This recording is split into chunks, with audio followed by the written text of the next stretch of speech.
আপনারা এখন দেখছেন অমৃত ভগবত।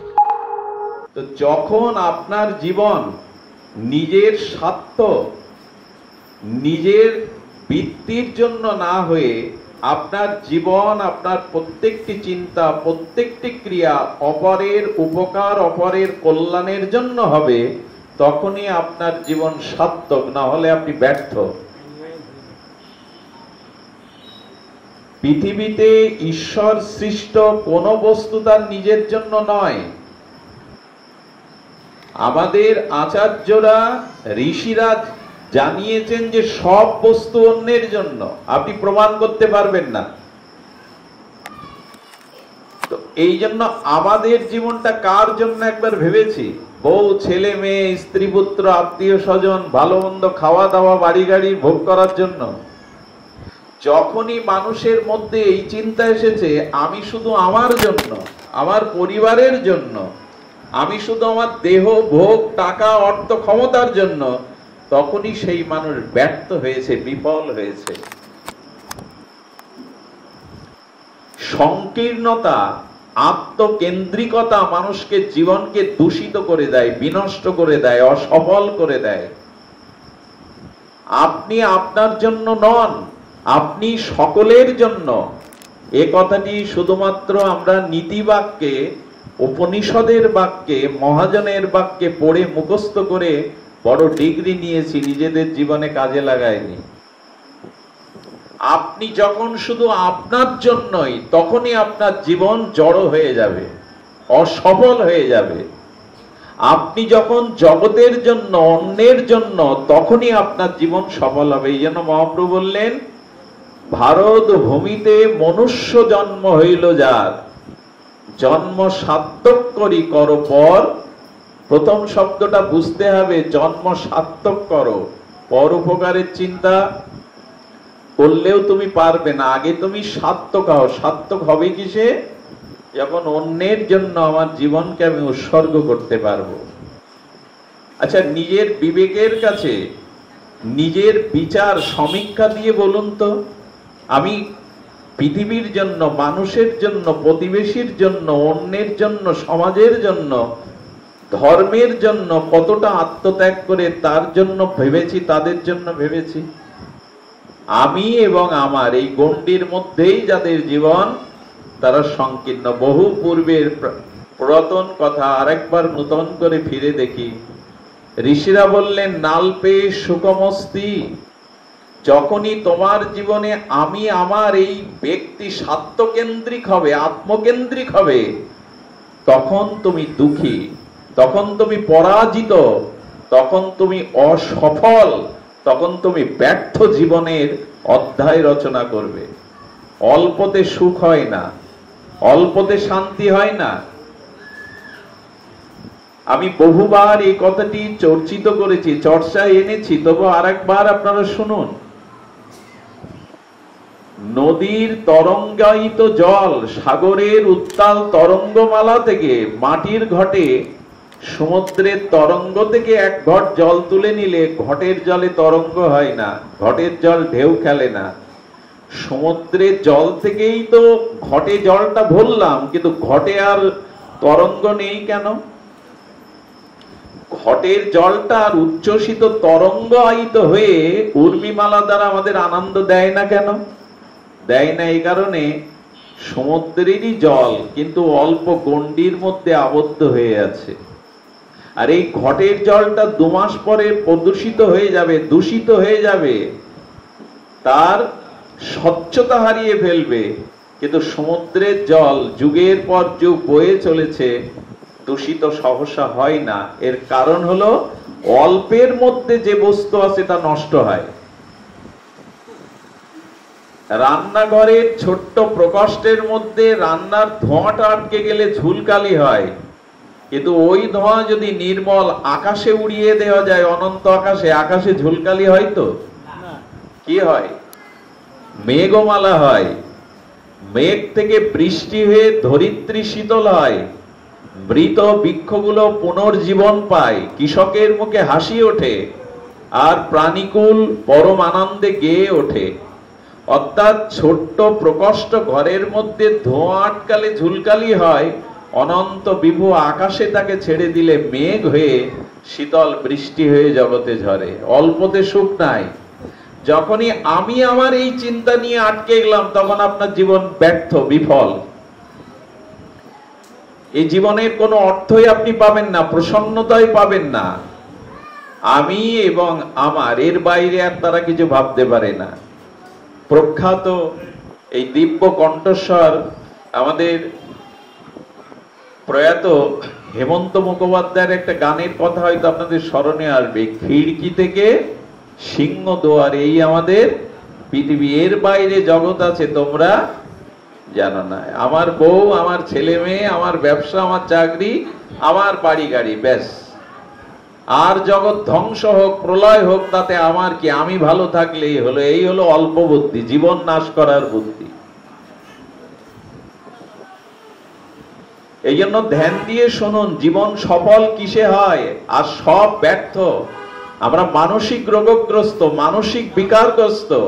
আমাদের মনে প্রকৃত আনন্দ নেই। সুখ আছে কিন্তু আনন্দ নেই। আমাদের মধ্যে প্রসন্নতা নেই, তার কারণ সফল হতে পারিনি তো।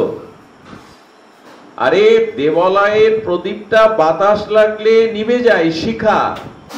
আর ওই আগুন ঘরের চালে লাগলে, জঙ্গলে লাগলে, যত বাতাস লাগবে তত বেড়ে যাবে। কেন একই বাতাস লাগলে বেড়ে যায়, একটা নিভে যায় কেন? প্রদীপে যদি সামান্য বাতাস লাগে, প্রদীপ নিভে যায় কিনা, শিখা নিভে যায় কিনা? কিন্তু যখন বড় জায়গায় জঙ্গলে আগুন লাগে, তখন বাতাস লাগলে নেবে তো? কি হয়? কেন? দুটোই তো বাতাস। হলো অল্পটা নিভে যায় আর বৃহত্তম বস্তু তাতেই বেড়ে যায়। অনুরোধ করব, শুধু নিজের স্বার্থের গণ্ডির বৃত্তির বাইরে, আত্মকেন্দ্রিকতার বাইরে ভাবুন। এই ভাবনাটা না আসলে আপনার জীবন বিস্তার হবে না। তিনটে জায়গায় গেলে মানুষের ভিতরে বিস্তারতার চিন্তা আসে। একটু বলে দিক, আজ থেকে, এখন থেকে আপনি একটু পরীক্ষা করতে পারেন। আমাদের অভিমান, অহংকার, সংকীর্ণতা তিনটে স্থানে গেলে নষ্ট হয়। এক, নির্মল তারকাগচিত আকাশের দিকে তাকিয়ে শুয়ে শুয়ে আপনি 10 মিনিট আকাশকে দেখবেন তো। এই অনন্ত অনন্ত বিভু আকাশের দিকে তাকালে মনে হবে আমি কত ক্ষুদ্র, আমি কত সংকীর্ণ। তখন আমার অভিমান থাকবার কথা নয়। আর যদি কখনো উত্তাল উদ্দালিত অনন্ত সমুদ্রের কূলে কখনো একা দাঁড়াতে পারেন, পুরীর বা কক্সবাজার সমুদ্র তীরে, দেখবেন আপনি কত ক্ষুদ্র। এই জীবনটা ভগবান দিয়েছিল খুব ক্ষুদ্র করে, কিন্তু ভাবতে পারেনি বড় করে। হিমালয়ের পাদদেশে দার্শনিকরা বলছেন, একাকী দাঁড়িয়ে দেখবেন হিমালয়ের বিশাল অর্থ, আপনি সেখানে কত ক্ষুদ্র। এই জন্য আপনার কেন্দ্রটা, বৃত্তিটাকে একটু বড় করে দেখুন। মনুষ্য জন্ম সফল সেদিনই হবে যেদিন আপনার জীবনটাকে আপনি নিজের জন্য না ভেবে অন্যের জন্য ভাবতে পারবেন। এ ভাবনার আমাদের হয়েছে, এ ভাবনার আমাদের হয়েছে, আর আমাদের জীবনও সফল হয়েছে। আচ্ছা, মহাপ্রভু জগতে এলেন পরিবারে 3 জন, সচিমাতা, জগৎজননী, বধূ বিষ্ণুপ্রিয়া আর মহাপ্রভু। আপনারা বিষ্ণুপ্রিয়া দেবী, সচী দেবী এবং মহাপ্রভুর মুখের কোনো হাসির পট বা ছবি কখনো দেখবেন না। এই 3 জন সারা জীবন কেঁদেছেন, এই 3 জন সারা জীবন কেঁদেছেন। এখন আমার প্রশ্ন, মহাপ্রভু কাঁদবে কেন? মহাপ্রভুর কি সংসার জ্বালা আছে? বিষ্ণুপ্রিয়া মনের মতো না স্ত্রী, তাই কাঁদছেন মহাপ্রভু? এদিকে ধ্যান দিন শব্দের দিকে। মহাপ্রভুর সংসারে কি অভাব? যে অভাব অনটনের জন্য মহাপ্রভু কাঁদছেন? দিগ্বিজয়ী পণ্ডিত নিমাই পণ্ডিত, ভারতের অদ্বিতীয় দিগ্বিজয়ী পণ্ডিত, সচিমার মতো জগৎ জননী যার ঘরে, বিষ্ণুপ্রিয়ার মতো জগৎ জননী জগৎলক্ষ্মী যার প্রেয়সী, অদ্বিতীয় নিমাই পণ্ডিত যিনি সচ্চিত আনন্দঘন রাধা কৃষ্ণ মিলিত তনু, তিনি কাঁদবেন কেন? এই উত্তর দিন। মহাপ্রভু কাঁদছেন কাদের জন্য? সংসার দুঃখের জন্য, স্ত্রীর মনের মতো হয়নি বলে, জরা ব্যাধিতে আক্রান্ত হয়েছে বলে। তো ভগবান আনন্দের ঠাকুর কাঁদবে কেন রাস্তায় রাস্তায়? কাঁদছেন, তার উত্তর চৈতন্য চরিতামৃতকার দিয়েছেন, জীবের লাগিয়া কাঁদে প্রভু উচ্চেশ্বরে। মহাপ্রভু উচ্চেশ্বরে কাঁদছেন কাদের জন্য? জীবের লাগিয়া কাঁদে প্রভু উচ্চেশ্বরে। লোকের ব্যথায় আমরা কাঁদি তো? লোকের দুঃখে আমাদের চোখে জল আসে তো? এ মানুষ খুঁজে পাওয়া এখন বিরল। নিজের দুঃখে নিজের কষ্টে কান্নার লোক জগতে আছে, কিন্তু অপরের দুঃখে বিগলিত হৃদয়ে অশ্রু ফেলাবার লোক এখন জগতে খুবই কম। অপরের জন্য যারা কাঁদতে পারেনি, অপরের ব্যথাটাকে যারা নিজের ব্যথা মনে করতে পারেনি, জেনে রাখুন তারা এখনো ধর্ম জগতে প্রবেশই করেনি। সাধু শুধু মালা তিলকে নয়, সাধু শুধু মঠ মন্দিরে সীমাবদ্ধ ধর্ম নয়। প্রকৃত সাধু, প্রকৃত ধার্মিক যে পরের হিতের জন্য নিজের জীবন বিলিয়ে দেয়। সাধুর লক্ষণ শুধু মালা তিলকে নয়, মঠ মন্দিরে নয়, আমি বড় স্বামীজি, আমি ব্রহ্মচারী, আমি সন্ন্যাসী, এই পরিচয় নয়। পরিচয় হলো পরের হিতের জন্য যিনি সর্বস্ব উৎসর্গ করেছেন তাকেই সাধু বলে। গীতায় ভগবান বলেছেন, কে আমার প্রিয় ভক্ত? সর্বভূত হিতে রতা। সর্বভূতে যিনি হিতের চিন্তা করেন তিনি আমার প্রিয়, তিনি আমার ভক্ত। এখন তো মন্দির নিয়েই আমরা দলাদলি করি, পদ নিয়েই দলাদলি করি, অন্যের কথা ভাববার সময় কই? সুধীবৃন্দ, আমাদের ভাবতে হবে শাস্ত্র যা বলেছেন, এই নিরপেক্ষ রবাস্মৃতি, এই শাস্ত্রের মহাবাণীগুলো চিন্তা করতে হবে যে মহাপ্রভু কাঁদছেন জীবের জন্য। ঘরে ঘুম নাই, বিষ্ণুপ্রিয়ার শুকসজ্জা ছেড়ে সুরধনী গঙ্গার তীরে মহাপ্রভু কাঁদেন। রাস্তায় রাস্তায় জীবের দ্বারে দ্বারে নিত্যানন্দ প্রভু কাঁদছেন, আমাদের অদ্বৈত আচার্য কাঁদছেন। এরা কি কান্নার মানুষ? অদ্বৈত আচার্য হলেন বিষ্ণু এবং শিবের অবতার,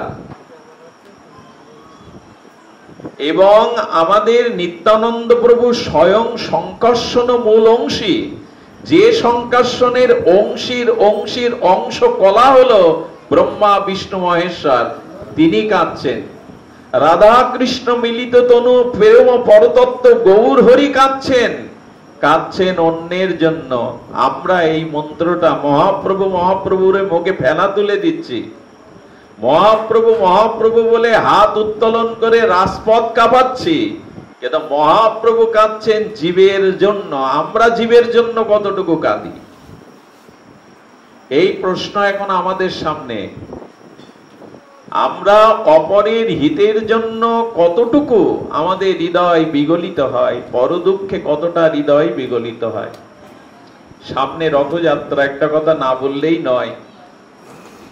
আমাদের উড়িষ্যায় একজন ভক্ত যাচ্ছেন রথযাত্রায়, সত্য ঘটনা, বেশি দিন আগের ঘটনা নয়, শুনুন। তো ওইখানের এক ধনী ব্যক্তি কর্ণাটক শহর থেকে তাকে বলছেন, এই 100টি টাকা, তৎকালীন দিনে 100 টাকার অনেক মূল্য, তো বলছেন এই 100 টাকা আপনি জগন্নাথকে একটু প্রণামী দিবেন, আমি তো পৌঁছাতে পারলাম না, যেতে পারলাম না। 100 টাকা পকেটে নিয়ে এই ভক্ত জগন্নাথ পুরী ধামে যেতে যেতে দেখছেন জগন্নাথ ধামে যারা যাত্রা করেছে তারা অনেকেই বুভুক্ষ, ক্ষুধার্ত, তৃষ্ণায় কাতর। কেউ একটু জল ভিক্ষা চাচ্ছে, কেউ একটু অন্ন ভিক্ষা চাচ্ছে। উনি মনে করছেন 100 টাকা জগন্নাথকে না দিয়ে, আরে এদের যদি একটু জল দেই, এদের যদি একটু পথে অন্ন দেই, এই সুস্থ মানুষকে একটু দুধ কিনে দেই, পাপ হয় আমার হোক, নরকে যেতে হয় আমি যাব, কিন্তু জগন্নাথকে 100 টাকা না দিয়ে আমি এদের এই সেবা করব। এদের সেবা করতে করতে পকেটে আছে 2 টাকা, 98 টাকা পথে জগন্নাথের ভক্তদের দুস্থদের সেবায় দিয়ে দিয়েছে। জগন্নাথকে গিয়ে বলছে 100 টাকার আছে 2 টাকা, এটা নিয়েও খুশি হও, পাপ হয়, নরকে যেতে হয় আমারও। উনি জগন্নাথ ধাম থেকে ফিরে যেদিন এসেছেন 100 টাকার দাতাকে জগন্নাথ ভোরবেলা এসে স্বপ্ন দেখাচ্ছেন যে দেখ ও আমাকে 98 টাকা দিয়েছে, 2 টাকা দেয়নি। জগন্নাথকে ক টাকা দিয়েছে? 2 টাকা। 98 টাকা দিয়েছে কাদের? সেবায়। জগন্নাথ স্বপ্নেতে টাকা দাতাকে বলছেন, অর্থদাতাকে বলছেন আমাকেও 98 টাকা দিয়েছে, 2 টাকা দেয়নি। সকালবেলা উঠে বলছেন জগন্নাথ নিজে আমাকে বলেছেন আপনি 2 টাকার লোভ সামলাতে পারলেন না, আরে 2 টাকা কেন রেখে দিলেন? চাইলেই তো আমি আপনাকে কিছু দিতে পারতাম। তখন চরণে পড়েছে আপনি ধন্য। পুরো বৃত্তান্ত খুলে বললেন জগন্নাথ আসলে জানিয়ে গেলেন যে 2 টাকা আমায় দিয়েছো ওই 2 টাকা আমি অন্যের হাতে চলে গেছে, কিন্তু যে ভক্তদের সেবা করেছো রাস্তায় ওই 98 টাকায় আমার কাছে পৌঁছেছে। আচ্ছা, আপনি মন্দিরে ভোগ নিয়ে উঠছেন, ওইখানে একটা কুকুর কয়েকদিন খায়নি, ক্ষুধার্ত কাতরাচ্ছে, না পেলেই মারা যাবে। বৃন্দাবনের অন্যতম শ্রেষ্ঠ সন্ত প্রেমানন্দজি মহারাজ তার এক প্রবচনে বলছেন ভগবানকে ওই খাদ্যটা দেওয়ার থেকে কুকুরটাকে দেওয়াই হলো ভগবানের কাছে কৃপা লাভ করবার উপায়। এই ক্ষুধার্ত কুকুরটাকে দাও। বলে ভগবানের জন্য নিয়ে যাচ্ছে অনেক লোক, তুমি না দিলেও ভগবানের মন্দিরে ভগবানের প্রসাদ দেওয়ার লোকের অভাব হবে না, কিন্তু ওই কুকুরটাকে প্রাণ বা ওর মধ্যেও আত্মা আছে, ওরও ক্ষুধা আছে, ওকে দেওয়ার লোক এখানে নাই, পারলে ওকে দাও। এটাই ধর্ম, এটাই ঈশ্বর সন্তুষ্টির কারণ। জানি না আমি কথাটা আপনাদের হৃদয়ে পৌঁছে দিতে পারলাম কিনা। আপনি কতটুকু ভগবানের খুব বেশি প্রয়োজন নাই, ভগবানের খুব বেশি প্রয়োজন নাই। ভগবান বলছেন আমার প্রকাশ তো সবার মধ্যে। একটা কথা আজকাল প্রায় আমি উচ্চারণ করে থাকি, সেটি হলো যারা শুধু মন্দিরেই ভগবানকে দেখেন আর কোথাও ভগবানকে দেখেন না, এদের দৃষ্টি অত্যন্ত নিচু দৃষ্টি, অত্যন্ত সংকীর্ণ দৃষ্টি এদের। যারা শুধু মন্দিরেই ভগবানকে দেখেন, অন্য কোথাও ভগবানকে দেখতে, যারা সর্ববস্তুর মধ্যে সর্বতত্ত্বের মধ্যেই ভগবানকে দেখেন, এদের দৃষ্টিটাই হলো অসাধারণ দৃষ্টি। এরাই ভগবানের কৃপা লাভ করবার প্রথম অধিকারী। সর্বং খলিদং ব্রহ্ম, এই ঋষির বাণী। সকলের মধ্যে যদি তাকে দেখেন আপনি নিজেই ভালো হয়ে যাবেন, জীবন সফল হয়ে যাবে। কেমন জানেন? আচ্ছা, মন্দিরে এসে যখন রাধা মাধব বিগ্রহ দেখেন তখন ক্রোধ বা কাম জাগে কি? আচ্ছা, যদি ওই রাধা মাধব সবার মধ্যে দেখেন তো তাদের দেখে কোন রমণীর মধ্যে যদি রাধারানীকে দেখেন, দুর্গাকে দেখেন, ওখানে কাম জাগবে? তার মানে আপনি তখনই সফল হবেন যখন সর্বপ্রকাশে ঈশ্বরকে আপনি উপলব্ধি করতে পারবেন, তখনই আপনি আপনার জীবনকে সফল করতে পারবেন। গান আমাদের ভালো লাগে, আছো অনল অনিলে চির নভনীলে সুধর ভূধর সলিলে গগনে, আছো বিটপি লতায় জলদেরও গায় শশী তারকায় তপনে। কবি কি বলছেন? আছো অনল অনিলে চির নভনীলে ভূধর সলিলে গহনে, আছো বিটপি লতায় জলদেরও গায় শশী তারকায় তপনে। কিন্তু আমার অবস্থাকে আমি নয়নে বসন বাঁধিয়া আধারে মরিগ কাঁদিয়া, আমি দেখি নাই কিছু, বুঝি নাই কিছু, দাও হে দেখায়ে, আমার পর্দাটা খুলে দাও যে তুমি সবার মধ্যে আছো, তুমি শুধু মন্দিরে নেই। মন্দিরে ভগবানকে দর্শন করলে কাম ক্রোধ জাগে না, তো সেই ভগবানকে যদি সবার মধ্যে দেখো তো সেখানে তোমার কাম ক্রোধ জাগবে কি করে, হিংসা জাগবে কি করে? এই দৃষ্টি এসেছে তো আমাদের, এটাই জীবন সফল করার এক একটি উপায়। আরে আমরা তো মানুষের মধ্যে ভগবান দেখছি না, আর প্রহ্লাদ মহারাজ স্তম্ভের মধ্যে ভগবান দেখছেন। দৃষ্টি দেখুন, বোঝা যায় কি কথা? আমরা মানুষের মধ্যে, পিতামাতার মধ্যে, গুরুজনের মধ্যে ভগবান দেখতে পাচ্ছি না, অথচ গোবিন্দ গীতায় বলছে হৃদ্দেশ অর্জুন তিষ্ঠতি, আমি জীবের হৃদয়ে বাস করি। আমরা সেই হৃদয়ে দেখতে পাচ্ছি না, প্রহ্লাদ স্তম্ভের মধ্যে ভগবান দেখছেন। আমি আপনাদের একটা কথা বলি, যারা ভাগবতে আসেন, এই ভাগবতে 2-6 মাস আসতে আসতে একটা পরীক্ষা করবেন তো যে আপনার দৃষ্টিভঙ্গি বদলেছে তো। ভাগবতে আসাটা পুণ্যের জন্য না, ভালো ভালো কথা শোনার জন্য না, ভাগবতে আসবো আমরা দৃষ্টিভঙ্গি বদলাবার জন্য। বোঝা গেল? বোঝা গেল না? দৃষ্টিভঙ্গি বদলানোটা কি? ঘটনা মনে পড়লো, একজন বিলাসী সেই ভদ্রলোক করেছি কি অনেক টাকা পয়সার মালিক, বিলাসী জীবন যাপন। তিনি একটা আরবিয়ান ঘোড়া কিনেছেন একজনের কাছ থেকে 1 লাখ টাকা দিয়ে। বিলাসী জীবন যাপন করার অভ্যস্ত, লাখ টাকা দিয়ে তৎকালীন সময় ঘোড়া কিনে এনে ঘোড়াকে ঘাস খাওয়াতে গিয়ে 5 দিন ঘোড়া ঘাস মুখে দিচ্ছে না।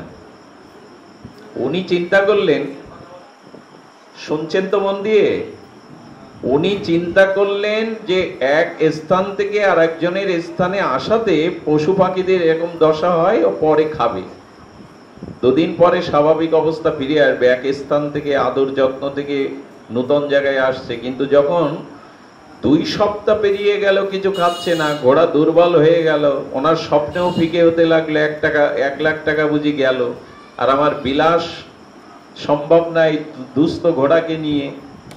তখনই উনি বিক্রেতাকে ডাকলেন, বিক্রেতাকে ডেকে বলছেন, লাখ টাকা ফিরিয়ে দিয়ে আপনার ঘোড়া নিয়ে যান, এই অসুস্থ ঘোড়া কেন চাপিয়ে দিয়েছেন?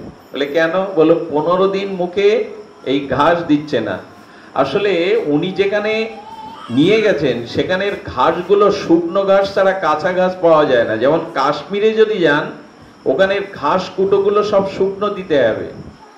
এক একটি এলাকা আছে যেখানে সবুজ ঘাস পাওয়া যায় না, ঘাসগুলো শুকিয়ে কুটোর মতো, তো ওই শুকনো ঘাসগুলো দিয়েছে। তো যিনি ঘোড়া বিক্রি করেছেন ইনার একটু অনুভূতি সম্পন্ন ব্যক্তি ছিলেন, বুদ্ধিমান। উনি বললেন, আমি রহস্যটা বুঝতে পেরেছি, এই ঘাসের রংটা সবুজ নয়, শুকনো ঘাস তো সাদা ফ্যাকাশে রং হয়ে গেছে। আপনি এক কাজ করুন, চশমার দোকানে গিয়ে ঘোড়ার চোখের মাপে 2টো সবুজ রঙের কালার চশমা নিয়ে আসো। উনি বললেন, তুমি এখানে থাকো, তোমার উপায় কাজে না লাগলে টাকা ফেরত দিয়ে ঘোড়া আপনি আনুন না। আগে বড় বড় ঘোড়ার চোখের 2টো সবুজ আর রঙের গ্লাস এনে ওই ঘোড়ার চোখে ফিট করে দিয়েছে, দিয়ে ঘাস দিয়েছে সামনে। আচ্ছা, সবুজ কালারের চশমা যদি ঘোড়ার চোখে থাকে, ও দেখবে কি? শুকনো ঘাস। কি দেখবে? কি রং দেখবে? এই সবুজ ঘাস যেই দেখেছে রং, ধীরে ধীরে ও খেতে শুরু করেছে। দৃষ্টিভঙ্গি বদলানো বুঝতে পেরেছেন? এই যে ভাগবত শুনতে আসছেন, এখানে আপনার দৃষ্টিভঙ্গিটার পরিবর্তে, এখানে কোনো পুণ্য হবে না আসলে, এখানে আপনার দৃষ্টিভঙ্গিটার পরিবর্তন দরকার। আমি যে দৃষ্টিতে, আমি যে চিন্তা নিয়ে চেতনা নিয়ে চলি, এটা আত্মকেন্দ্রিক কিনা, আমার স্বার্থকেন্দ্রিক কিনা, আমি অপরের দিকে দৃষ্টি দেই কিনা। দৃষ্টিভঙ্গি বদলান, যে আমার ভালোর চিন্তা, আমার মঙ্গলের চিন্তা আমার কাছে নাই। আপনি অপরের কল্যাণ, অপরের মঙ্গল না চিন্তা করলে আপনার মঙ্গল হবে না, এটা এখান থেকে লিখে নিয়ে যান। যে অপরের কল্যাণ করতে শেখেনি, তার কল্যাণ কোনোদিনই হওয়া সম্ভব নয়, হতে পারেই না। আপনি যত অপরের কল্যাণ চিন্তা করবেন, আপনার কল্যাণ তত ত্বরান্বিত হবে। এটাই ভাগবতীয় দর্শন, এটাই আমাদের বৈদিক সনাতন দর্শন। এই বেদের, এই উপনিষদের বাণীর মর্মার্থ হলো এই, তুমি তোমার জন্য না, তুমি অন্যের জন্য। তোমার যা কিছু, আচ্ছা আপনি যে তেলটা ব্যবহার করেন টাকা দিয়ে কিনলেও ওই তেলটা আপনার তৈরি না, আর টাকাটাও আপনি রোজগার করতে পারেন না। আত্মা রূপে ভগবান ছিল। আচ্ছা, বস্তুর মূল্য বেশি না অর্থের মূল্য বেশি? কোনটা হবে? দার্শনিকরা বিচার করেছেন, বস্তুর মূল্য বেশি না অর্থের মূল্য বেশি? বস্তুর মূল্যই বেশি। ফসল যদি নাই ফলে, ফসল যদি নাই ফলে দুর্ভিক্ষে, টাকা দিয়ে কি করবেন আপনি? বস্তুর মূল্যটাই বেশি। অর্থের মূল্য আছে, তবে অর্থের থেকে বস্তুর মূল্য বেশি। বস্তু নাই তো আপনি কাড়ি কাড়ি ঘর ভর্তি টাকা দিয়ে কি করবেন আপনি? বস্তুরই যদি নিতান্তই অভাব থাকে, টাকা বস্তু সৃষ্টি করতে পারে, কিন্তু বস্তু টাকাকে আনয়ন করতে পারে। টাকা বস্তু সৃষ্টি করতে পারে না। বস্তু যদি ঈশ্বরের দান, প্রকৃতির দান না হয়, আপনি সৃষ্টি করতে পারবেন না। তো এই জন্য বস্তু অর্থের থেকে শ্রেষ্ঠ, কিন্তু আজ আমরা অর্থকেই শ্রেষ্ঠ মনে করছি, বস্তুকে। অর্থ থাকলেই সব হয়, সব হয় না। সব হলে সমস্যা মিটে যেত। যারা ধনী তাদের জীবনে সমস্যা থাকার কথা না। গাড়ি বাড়ি প্রপত্তি থাকলে সমস্যা থাকার কথা না। কিন্তু একটু তীক্ষ্ণ দৃষ্টি, বিচার দৃষ্টি দেখুন, যার যত বেশি আছে সমস্যা সেখানে তত বেশি, সেখানে সমস্যা আরো ঘনীভূত বেশি। সুধীজন, এই জন্য শাস্ত্রে বলেছেন যে অপরের কল্যাণের সিদ্ধান্ত দৃষ্টিভঙ্গিটা বদলে যাও। মহাপ্রভু কাঁদছেন, জীবের লাগিয়া কাঁদে প্রভু, যতবার বলি না কেন ততবার পুরাতন মনে হয় না, নিত্য নবায়ন মান মনে হয়। প্রভু কাঁদছেন। প্রভু আজ মধ্যরাত্রে নিদ্রাকে ত্যাগ করে, সুখসজ্জা ত্যাগ করে গৌর হরি কাঁদছেন আকাশের দিকে তাকিয়ে। জলযন্ত্র পিস্কারির ন্যায় প্রভুর চোখ দিয়ে জল পড়ছে। প্রভু জীবের জন্য কাঁদছে। বিষ্ণুপ্রিয়াকে তিনি তার মর্মভেদী আর্তনাদ জানিয়ে বলছেন, প্রিয়া, এসেছিলাম কলির জীবকে কৃষ্ণ নাম, কৃষ্ণ প্রেমে উদ্বুদ্ধ করে তাদের দুঃখ জরাব্যাধি মৃত্যু মুক্ত করব। কই কেউ তো জাগলো না, কেউ তো এই নাম নিল না, কেউ তো আমার কথা শুনলো না। কি করব বলতে পারো প্রিয়া? এই জন্য আমি মধ্যরাত্রে জীবের ব্যথায় কাঁদছি। বিশ্বাস করুন, ভগবান আপনার জন্য কাঁদছেন, কথাটা একবার হৃদয় দিয়ে অনুভব করুন। আর কেউ না, ভগবান আপনার কথা ভেবে কাঁদছেন যে আপনি জীবনটাকে সার্থক করছেন না, আপনি নিজের কল্যাণ, নিজের উদ্ধারের চেষ্টা করছেন না। এই ব্যথায়, এই সংসার নিয়ে, অর্থ নিয়ে, দেহ নিয়ে, রূপ যৌবন নিয়ে, ভোগ নিয়ে, আভিজাত্য পদ নিয়ে, অহংকার নিয়ে, সংসার নিয়েই সারা জীবন কাটালাম। ভগবানের চিন্তা, জীব জগতের চিন্তা, অন্যের কল্যাণ চিন্তা আমার দ্বারা হলো না। তাই এই বদ্ধ আবদ্ধ জন্ম মৃত্যু চক্রে আবর্তনশীল এই জড় জীবের জন্য মহাপ্রভু কাঁদছেন। এদের মুক্তি কবে হবে? এদের হৃদয় বিস্তার কবে হবে? কেমন জানেন? হাসপাতালের বেডে আর রুগ্ন সন্তানের মাথায় হাত দিয়ে স্নেহের পরশ বোলায় মা, আর চোখের জল ফেলে বলে, খোকা কবে সুস্থ হবি, কবে মা বলে ডাকবি, কবে গৃহে ফিরে যাবি। অনন্ত কোটি মায়ের মতো স্নেহ নিয়ে ভগবানও আমাদের দিকে চেয়ে আছে। ওগো ভবরোগে রোগী, তোমরা কবে এই কামনা বাসনা সংকীর্ণতা রোগ থেকে সুস্থ হয়ে ভগবান বলে ডাকবে, কৃষ্ণ বলে ডাকবে, কবে ফিরে আসবে আমার কাছে? ভগবান এই প্রতীক্ষা করছেন আপনার আমার দিকে তাকিয়ে। আরে তার উপর থেকে নিচে নামার কারণ কি? নিত্য বৈকুণ্ঠ থেকে ভগবান জগতে অবতার হতে যাবেন কোন দুঃখে? আমাদের জন্য। ভগবান আসেন কাদের জন্য? ভগবানের আসার প্রয়োজন ছিল না, শুধু আমাদের জন্যই তিনি গৌর রূপে, কৃষ্ণ রূপে, রাম রূপে বারবার নেমে এসেছেন। এই জন্য অনুরোধ করব, নিজের সংকীর্ণতার দৃষ্টিভঙ্গি বদলান। এই দৃষ্টিভঙ্গি না বদলালে ভাগবত শ্রবণে আপনার কিছু হবে না। ভালো ভালো কথা শুনে, ভালো ভালো সুর কীর্তন শুনে ভালো লাগবে, তাদের দৃষ্টিভঙ্গি যদি না বদলায়, চিন্তা চেতনার যদি পরিবর্তন না হয়, জড় যদি চেতনশীল না হয়, তাহলে ভাগবত বন্ধা নারীর মতো হয়ে যাবে। বন্ধা রানী যেমন মা হতে পারে না, আসা যাওয়াটাই, ভালো লাগাটাই সার হবে। দৃষ্টিভঙ্গি বদলা।